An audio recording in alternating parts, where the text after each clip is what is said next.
इस एक्सप्लेनर में हम जेनेटिक्स के उस ब्लूप्रिंट को डिकोड करने वाले हैं जो मेडिकल एग्जाम्स के लिए बहुत ही ज्यादा क्रूशियल है। सच कहूं तो जेनेटिक्स के कुछ हाई यील्ड कॉन्सेप्ट्स ऐसे होते हैं जहां से सबसे ज्यादा ट्रिकी और न्यूमेरिकल सवाल बनते हैं। तो आज हमारा फोकस बिल्कुल क्लियर है। हम उन बायोलॉजिकल रूल्स और रेशियोज को समझेंगे जो एग्जाम में आपका काफी समय बचा सकते हैं। आइए सीधा शुरू करते हैं। ओके, तो फटाफट देख लेते हैं कि आज हम किन टॉपिक्स पर बात करने वाले हैं।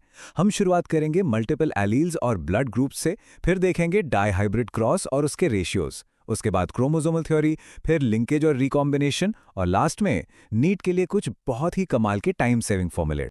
तो चलिए अपने पहले टॉपिक की तरफ बढ़ते हैं, मल्टीपल एलील्स और ब्लड ग्रुप्स। बायोलॉजी में एक्सेप्शन से ही तो सबसे बेहतरीन सवाल बनते हैं, राइट?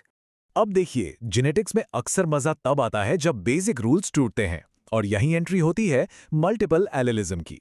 नॉर्मली क्या होता है, एक जीन के सिर्फ 2 एलील्स होते हैं, लेकिन क्या हो अगर किसी एक ट्रेट या लक्षण को कंट्रोल करने के लिए 2 से ज्यादा एलील्स आ जाए? बस इसी कंडीशन को हम मल्टीपल एलिलिज्म कहते हैं।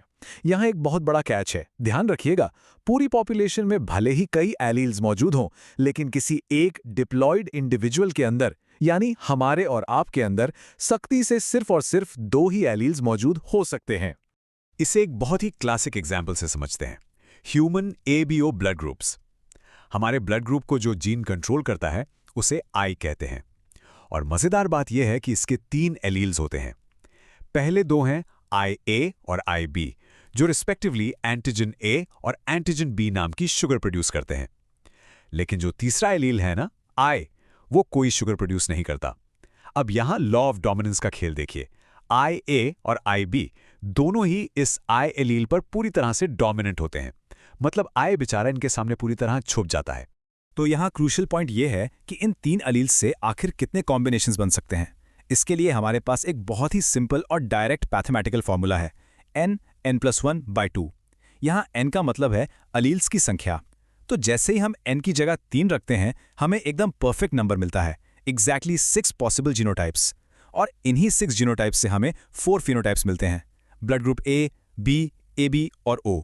एग्जाम के नजरिए से ये एक डायरेक्ट हिट है, इसे बिल्कुल मिस नहीं करना है। चलिए अब आगे बढ़ते हैं हमारे दूसरे सेक्शन पर, डाईहाइब्रिड क्रॉस और उसके रेशियोज। मेंडल का ये वो एक्सपेरिमेंट था जिसने जेनेटिक्स की दुनिया ही बदल दी थी। डाईहाइब्रिड क्रॉस मेंडल का अगला बड़ा जंप था, जहां उन्होंने एक ही समय में 2 अलग-अलग कॉन्ट्रास्टिंग ट्रेट्स को ऑब्जर्व किया। आइए देखते हैं ये कैसे काम करता है। शुरुआत होती है पेरेंट से। एक तरफ है राउंड येलो सीड्स और दूसरी तरफ है रिंकल्ड ग्रीन सीड्स। जब क्रॉस होता है तो F1 जनरेशन में सारे के सारे पौधे एकदम एक जैसे निकलते हैं, यानी राउंड और येलो। लेकिन असली मैजिक तब होता है जब इस F1 जनरेशन में सेल्फ पॉलिनेशन कराया जाता है। इसके बाद जो F2 जनरेशन आती है, उसमें पूरे 16 यूनिक कॉम्बिनेशंस बनते हैं। It's like a giant puzzle. और उन 16 कॉम्बिनेशंस को जब हम बाहर से देखते हैं तो हमें मिलता है ये एब्सोल्युटली क्रूशियल फिनोटाइपिक रेशियो 9:3:3:1। इसको सिंपल वर्ड्स में कहें तो जो ऑफस्प्रिंग्स आए वो कुछ इस तरह बट गए, 9 round yellow, 3 round green, 3 wrinkled yellow और सिर्फ 1 रिंकल्ड ग्रीन। ये जो रेशियो है ना, ये पूरी जेनेटिक्स की फाउंडेशन का एक बहुत ही सॉलिड पिलर है। लेकिन अगर हम थोड़ा और डीप डाइव करें और जीन्स के लेवल पर देखें तो जीनोटाइपिक रेशियो थोड़ा और एक्सपैंड हो जाता है, और वो है 1:2:1:2:4:4:2:1:2:1। अब पहली बार में ये इतना लंबा सीक्वेंस देखकर शायद कोई भी सोचे कि इसे कौन याद करेगा, लेकिन ट्रस्ट मी, ये एक बहुत ही हाई यील्ड मेमोरी फैक्ट है। जब एग्जाम में टफ मल्टीपल चॉइस क्वेश्चंस आते हैं तो उन्हें सेकंड्स में सॉल्व करने के लिए ये सीक्वेंस आपका सबसे बड़ा वेपन साबित होता है। इसी डाईहाइब्रिड क्रॉस के बेसिस पर मेंडल ने एक बहुत ही हिस्टोरिकल रूल दिया, लॉ ऑफ इंडिपेंडेंट असॉर्टमेंट। उन्होंने कहा, जब 2 जोड़ी लक्षणों वाले हाइब्रिड बनते हैं तो एक जोड़ी कैरेक्टर्स का सेग्रीगेशन दूसरी जोड़ी से बिल्कुल इंडिपेंडेंट होता है, मतलब कोई किसी पर डिपेंड नहीं करता। ये उस समय का एक ऐसा रूल था जिसे बिल्कुल पत्थर की लकीर माना जाता था। लेकिन जैसा कि हम जानते हैं, बायोलॉजी में हर रूल का एक एक्सेप्शन तो होता ही है। तो अब बारी आती है हमारे तीसरे टॉपिक की, क्रोमोसोमल थ्योरी। यहां से हम एब्स्ट्रैक्ट रूल से निकलकर सेल के अंदर की माइक्रोस्कोपिक दुनिया में एंटर करेंगे। सोचिए, ये साइंटिस्ट किसी डिटेक्टिव से कम नहीं थे जो सेल के अंदर की दुनिया का मैप तैयार कर रहे थे। 1902 में सटन और बोवेरी ने एक कमाल का प्रपोजल दिया, क्रोमोसोमल थ्योरी। उन्होंने नोटिस किया कि सेल डिवीजन के टाइम क्रोमोसोम्स बिल्कुल मेंडल के जीन्स की तरह ही बिहेव करते हैं। यानी जीन्स हवा में नहीं है, वो लिटरली क्रोमोसोम्स के ऊपर बैठकर ट्रैवल करते हैं। बाद में 1910 के दशक में टी.एच. मॉर्गन ने फ्रूट फ्लाई पर एक्सपेरिमेंट्स करके इसे प्रूव कर दिया, और फिर एल्फ्रेड स्टर्टवेंट ने तो पूरे जेनेटिक मैप्स ही बना डाले। अब आते हैं सेक्शन 4 पर, लिंकेज और रिकॉम्बिनेशन। यहां हम उस एक्सेप्शन की बात करेंगे जिसने मेंडल के इंडिपेंडेंट असॉर्टमेंट वाले रूल को एक बड़ा चैलेंज दिया।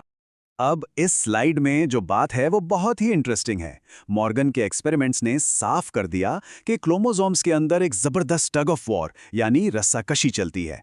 एक तरफ है लिंकेज, मतलब जीन्स के बीच फिजिकल डिस्टेंस जितनी कम होगी वो उतने ही स्ट्रांगली आपस में जुड़े रहेंगे और पेरेंटल ट्रेट्स को बिल्कुल प्रिजर्व करके रखेंगे। वहीं दूसरी तरफ है रिकॉम्बिनेशन, जहां क्रॉसिंग ओवर होती है, जीन्स टूटकर अलग होते हैं और एकदम नए मिक्स्ड या नॉन पेरेंटल ट्रेट्स सामने आते हैं। है ना कमाल का कॉन्सेप्ट? और इस पूरी पिक्चर के जो असली हीरो हैं वो हैं टी.एच. मॉर्गन। ड्रोसोफिला मेलानोगास्टर यानी फ्रूट फ्लाई पर उनके इस ग्राउंड ब्रेकिंग काम के लिए उन्हें फादर ऑफ एक्सपेरिमेंटल जेनेटिक्स कहा जाता है।